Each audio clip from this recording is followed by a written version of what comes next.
E aí, estamos de volta à parte 2 da nossa aula 6. Vamos continuar falando da teoria geral das provas. Eu ainda não vou entrar nas provas em espécie, isso eu vou deixar para o vídeo seguinte. Vamos terminar essa teoria geral. Já te mostrei o conceito, já te mostrei classificação. Vamos entrar agora em ônus da prova e vamos falar sobre princípios que a gente mata a teoria geral. Olha só, eu te falei que a prova ela é constituída perante o juiz, em juízo, necessariamente, e com um contraditório garantido. Porém, você percebeu que em momento nenhum eu falei que as provas têm que ser constituídas pelas partes? Porque isso aqui é um detalhe muito importante. De regra, sim. Quem produz prova são as partes. Lembra que a gente falou na aula passada, né? Partes, sujeitos processuais, partes são autor e réu, não o juiz. Juiz não é parte. Porém, nada impede, ou melhor, por exceção, eu posso permitir que o juiz determine criação de provas. Deixa eu te mostrar isso na lei logo, para a gente não enrolar. Vamos direto para a lei. Mas entenda, prova, de regra, é constituída, produzida pelas partes. Eu vou te mostrar hoje como é que funciona, ainda nesse vídeo, melhor dizendo, como funciona a criação de uma prova. Mas a prova, ela é feita pelas partes. Agora, existe uma possibilidade do juiz também requerer a criação de uma prova. Vamos para a tela, daqui a pouco a gente continua essa maluquice. Artigo 156. A prova da alegação incumbirá quem a fizer. Então, se o réu diz tal coisa, ele que vai ter que provar. Óbvio. Né? Se é o ofendido, ele que vai ter que provar. Caguei. Sendo, porém, facultado ao juiz de ofício. O que significa o juiz de ofício? Ele não precisa de provocação das partes. Ele, por si só, pode pedir para que a prova seja constituída. Olha quais são os casos. Inciso 1º. Ele poderá ordenar, mesmo antes de iniciada a ação penal, a produção antecipada de provas considerada urgente e relevante, observada a necessidade, adequação e proporcionalidade da medida. Peço para você marcar esse inciso finalzinho. Às vezes aquelas bancas tipo Fundação Carlos Chagas, que adoram copiar e colar a lei, eles adoram esse finalzinho aqui, ó. Para que você possa pedir uma antecipação de prova, o juiz poder pedir, ele precisa observar necessidade, adequação e proporcionalidade. É muito comum colocar apenas necessidade, ou ele precisará observar somente necessidade e adequação. Então, só para você lembrar na hora da prova. Mas esse caso aqui a gente já estudou. É aquele caso que eu estou na fase investigativa, porque lembre-se, né, de regra é produzido na fase judicial. Mas em que o juiz pede para produzir. Porra, eu tenho um grande risco de perder a prova se eu ficar esperando a ação penal ser apresentada, ser proposta. Então vamos antecipar. Isso aqui a gente já viu, né? A gente já falou sobre isso. Determinar no curso da instrução ou antes de proferir sentença, realização de diligência para dirimir dúvidas sobre ponto relevante. Então vem para cá. Dentro do processo, como é que o juiz pode ser o autor, digamos assim, da produção da prova? Se surgir dúvida. Isso aqui é um exemplo. Nós vamos falar daqui a pouco, próximo vídeo, sobre corpo de delito, exame de corpo de delito. Imagina que o juiz, ele convoca o perito oficial dá lá o laudo dele. Só que o juiz continua com certa dúvida, o juiz fica com uma certa dúvida. Nada impede que ele peça um laudo de outro perito. Nada impede. Você quer outro exemplo?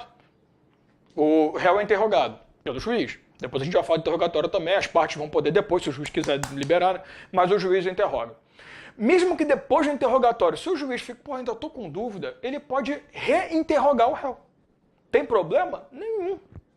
Então, esses são casos, a gente vai estudar isso tudo, tá? Em que o juiz ele vai poder, sim, formar prova, constituir prova. Então, de regra, ônus da prova é das partes, porque quem trouxe a situação tem que provar. Porém, pode ser que o juiz de ofício, sem que ninguém ofereça, pode ser que o juiz peça uma testemunha que ninguém pediu. Tá lá o cara, uma testemunha falando, ela vai e cita o nome de outra que não foi arrolada. O juiz pode chamar. Nós vamos estudar isso tudo, fica tranquilo. Deu para entender? Então, o ônus da prova é tranquilo, é muito fácil. Mas não se esqueça, no processo penal o juiz pode interferir. Princípios. Princípios que se referem ao sistema probatório, à parte de provas. Quais são os princípios que regem prova no nosso ordenamento jurídico processual penal? Primeiro, o princípio do contraditório, que é um clássico, né? O princípio do contraditório diz que a prova tem que ser produzida com base no contraditório. Eu não posso produzir uma prova e cercear o direito da outra parte de confrontar a prova apresentada. Isso é óbvio. Princípio da verdade real, que esse nome está meio caindo por terra, tem um tempinho já, mas é mais comum você chamar de verdade processual, tá? No processo penal, a gente busca a verdade. A gente busca a verdade daquilo que está sendo estabelecido. As provas que nós trazemos servem para confirmar, para trazer a verdade sobre os fatos que estão sendo narrados. Então, quando você fala em verdade real, isso aqui, de novo, eu vou voltar a falar, eu já falei, no CPC, a gente vai, na verdade, dentro do processo. No processo penal, a gente vai, na verdade, fora. A gente quer saber toda a verdade. Então, as provas têm que servir como um meio para encontrar a verdade, baseado nelas, claro. Então, aqui no processo penal, as provas elas têm um poder muito maior. Por isso, aquela ideia da livre convicção, do livre convencimento do juiz. Tranquilo? O princípio mais cobrado em prova, o chamado princípio da comunhão das provas. O que significa esse princípio? Imagina a seguinte situação. O réu, né, apresenta uma prova. O juiz entende que aquela prova apresentada pelo réu não protegeu ele em nada, pelo contrário, só piorou a situação dele. O juiz ele pode pegar essa prova apresentada pelo réu e utilizá-la contra o réu? Pode. Como assim? Vamos lá. Esse é o chamado princípio da comunhão das provas. A partir do momento que uma das partes apresenta uma prova, essa prova ela passa a constituir o processo e não o polo da parte que apresentou. Vamos lá. Se o réu apresenta uma prova, essa prova não fica adstrita, relacionada ao polo de defesa. Essa prova ela se torna ligada, vinculada ao processo em geral. Então, normal que o juiz possa pegar uma prova apresentada por uma parte e acabar utilizando essa prova contra a própria parte, sem problema nenhum. Deu para entender a pegada? Esse é o chamado princípio da comunhão das provas. Presta atenção. Uma vez apresentada a prova não se liga ao polo que ofertou-a. A prova se liga ao processo em si. Então nada impede que a prova seja, né, virada contra você. Você que apresentou, ela foi revertida contra você mesmo, sem problema nenhum. Esse princípio é muito importante para a prova, tá? Toma cuidado com esse princípio da comunhão das provas. Outro princípio importante é o princípio da oralidade. O princípio da oralidade me diz que, de regra, as provas são produzidas oralmente perante o juiz. Então, a oralidade ela traz essa ideia de produção oral das provas. Tá aí tranquilo. De regra, a grande maioria das provas vai ser assim. Fora as óbvias testemunhais, documentais, se bem que até a própria prova testemunhal ela vai ser reduzida a termo, claro, mas ela é constituída de forma oral.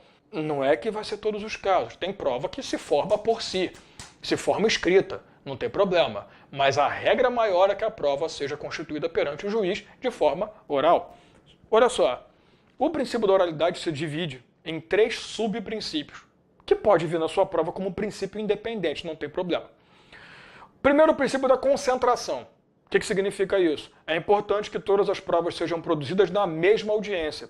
É interessante que até quando teve uma reforma no sistema de provas, nós tivemos uma alteração gigante em 2008 e mais ou menos grande em 2009, mas 2008 foi o grande ponto que alterou muito essa parte de prova. Você pode ver no seu código, tem uma porrada de coisa. Ah, redação dada pela lei número tal, 2008. Eu não lembro o número da lei agora, mas também não vai mudar a tua vida.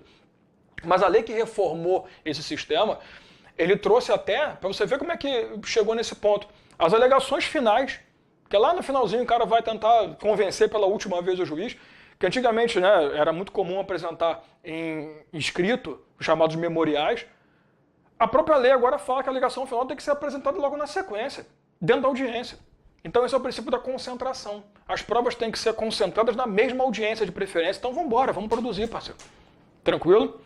O segundo subprincípio é o chamado princípio da publicidade. Porque, de regra, todos os atos, inclusive as provas apresentadas no processo, são públicos.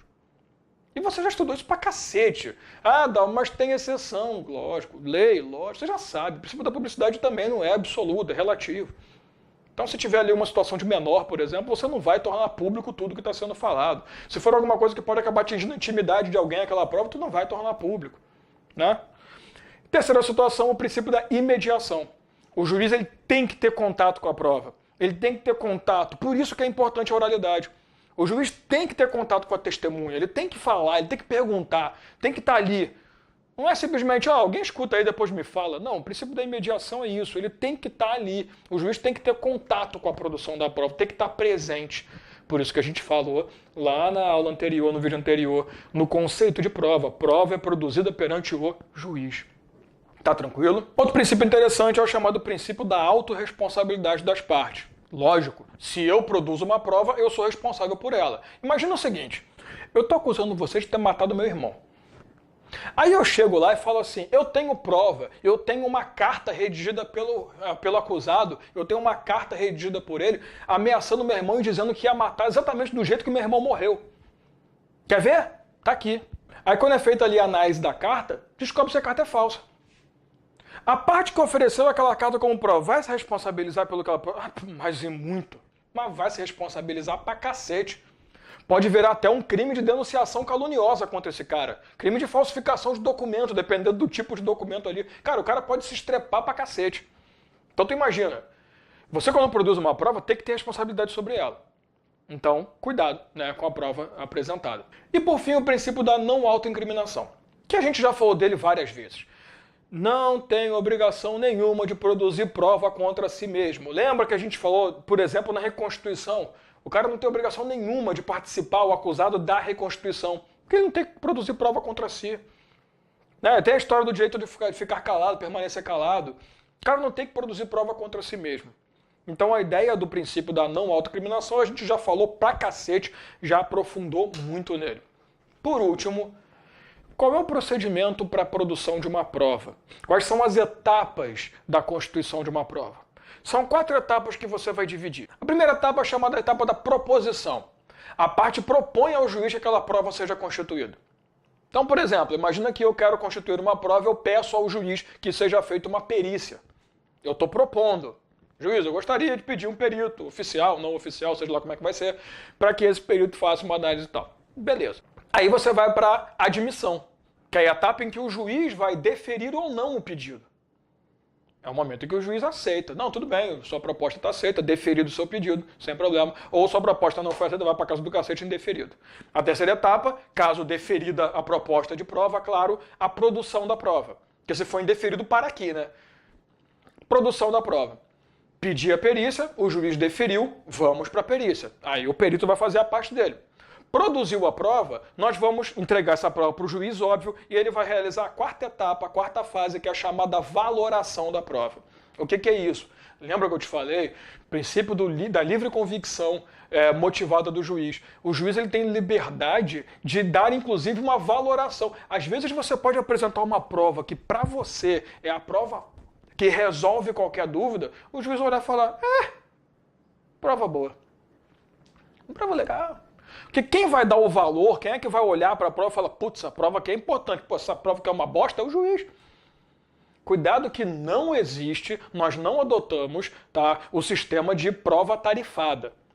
Existe até doutrinador que diz que em dados momentos a gente até faz isso, quando, por exemplo, a gente utiliza um exame de corpo de delito como base definitiva de uma prova. O juiz pode fazer isso? Pode, tal, a gente vai estudar isso também. Mas, de regra, de lógica, isso é doutrina. O que interessa pra gente, o sistema de prova tarifada não é previsto. Porque o sistema de prova tarifada é aquele que diz o seguinte, a própria lei vai dar qual é a prova que pode ser constituída e vai dar o valor dessa prova. Olha, essa prova aqui é muito importante.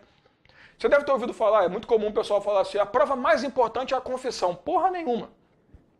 A confissão é uma prova. Pode ser que naquele processo o juiz pegue a confissão e fale, não confio muito não, cara, eu preciso de provas maiores.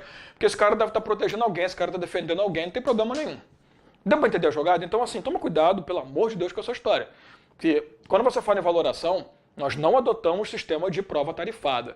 Os que defendem que a gente adota, defendem a chamada prova tarifada relativa, que apesar de não ter previsão do peso da prova na lei, o juiz ele pode dar esse peso com base em alguns textos. Esse caso que eu te falei de usar o corpo de delito, o exame de corpo de delito como definitivo. Mas qual é a jogada aqui? A pegada aqui é você entender o seguinte, quando você fala em valoração, é a permissão que o juiz tem de, já que ele vai se convencer, também dar um valor maior ou menor a determinada prova. Então esse é problema do juiz, não é problema seu. Eu posso ficar, vou propor essa prova aqui, essa prova é foda. O cara aceita, opa, admissão, admitido, vou produzir, chego lá todo me achando. Peito de pomba, aquele peito pra frente, vai andando, se acha fodão. O juiz olha e fala, mais ou menos, né, querido? Tá, então a valoração é a última etapa. Então as etapas da produção de prova são essas. Proposição, admissão, produção e valoração. Beleza? Fecha a teoria geral. Fecha aqui. Tá? Pô, ficou menor, graças a Deus, né? Porque eu estou exagerando nos vídeos. Próximo vídeo a gente começa a falar sobre as espécies de prova previstas no nosso CPP. Até daqui a pouco.